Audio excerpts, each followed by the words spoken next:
All right, everyone. Wanted to talk a little bit about the news today that Brittney Griner was released from a Russian jail. Now, this comes on the heels of her being arrested just about 10 months ago at the Moscow airport for supposedly having marijuana or hashish oil, something of that nature. So, this New York Post article here quotes Joe Biden as saying she's on her way home after months of being unjustly detained in Russia, held under intolerable circumstances. Brittney will soon be back in the arms of her loved ones, and she should have been all along. This is a day we've worked toward for a long time. We never stopped pushing for her release.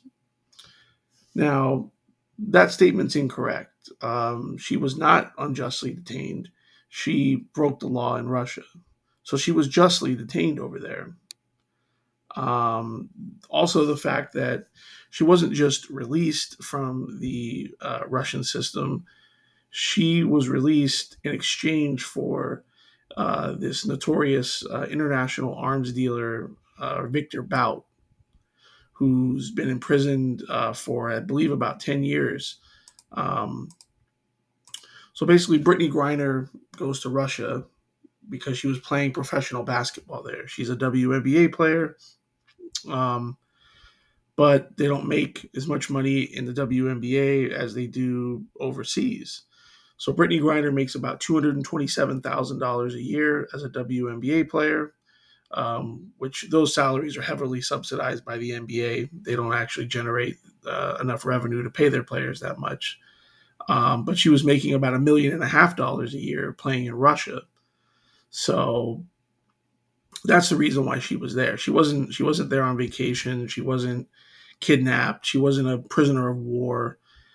She was a very highly paid professional athlete who broke the law. Okay. Now, does this warrant us sending this Viktor Bout guy back to Russia? I don't think so.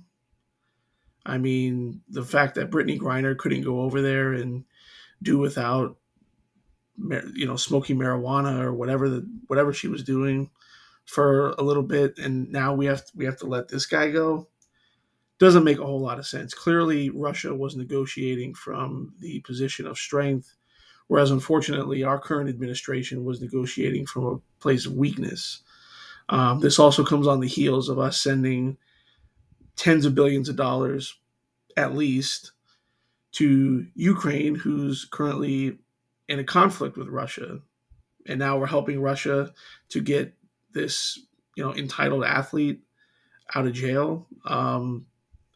It didn't seem too bad over there.